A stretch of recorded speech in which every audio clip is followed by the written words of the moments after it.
stock markets are edging higher at the moment, with the UK's FTSE 100 index currently up about 0.2%, while the Euro Stoxx 50 index is higher by 0.4%. In the currency space, the euro is steady against the dollar at 133, while in the peripheral bond markets, both Spanish and Italian bond yields are relatively calm, up a little bit on renewed tensions in the Eurozone and the political instability in Spain and Italy, but on the whole quite calm.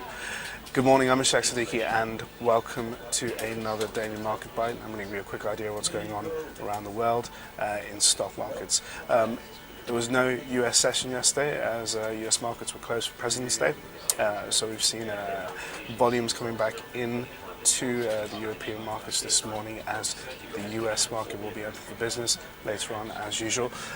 In Asia we had a pretty mixed session, so that didn't really help Europe find direction this morning. The real gains in Europe this morning are coming from Danone, the large food and beverage giant listed in France.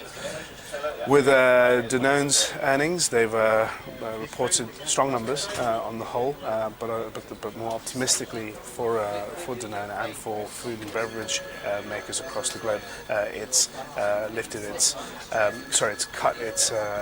announced cost cuttings and cut jobs across the board, streamlining its business, and on the whole providing a much more optimistic outlook. It did warn, however, that the peripheral struggles in the peripheral countries, such as Italy and Spain, may hit profits in 2013. But on the whole, a pretty good result, and Danone shares are up about 5% in reaction to those earnings, and that's helping the wider European market. Now, when it comes to what we're looking forward to, the ZEW survey from Germany is going to be a key indicator to look out for.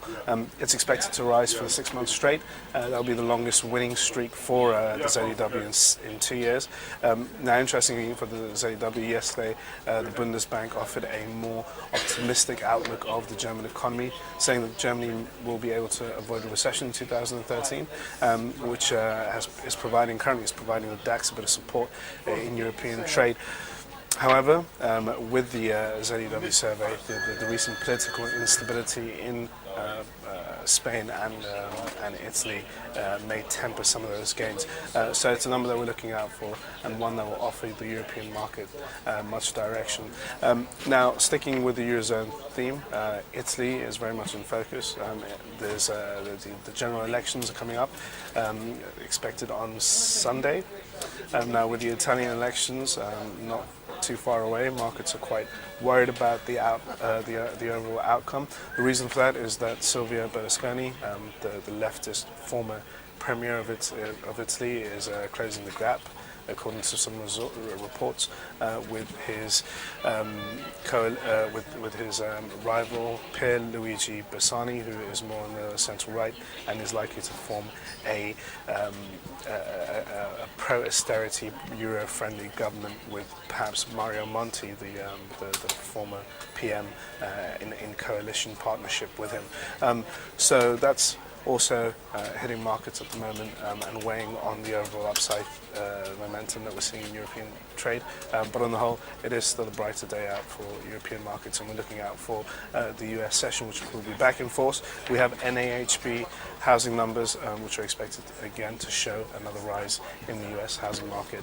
Other than that, there's not much else going on, and much of the attention will be on Germany today, and for the week we have UK job numbers on Wednesday, and we also have a German IFO survey on Friday. So those will be very much in focus, and again the Italian elections, something that investors will be keeping their eyes on, especially headlines and reports on the opinion polls in Italy ahead of those elections. So thanks for watching your Daily Market Bite. Tune in for another one tomorrow.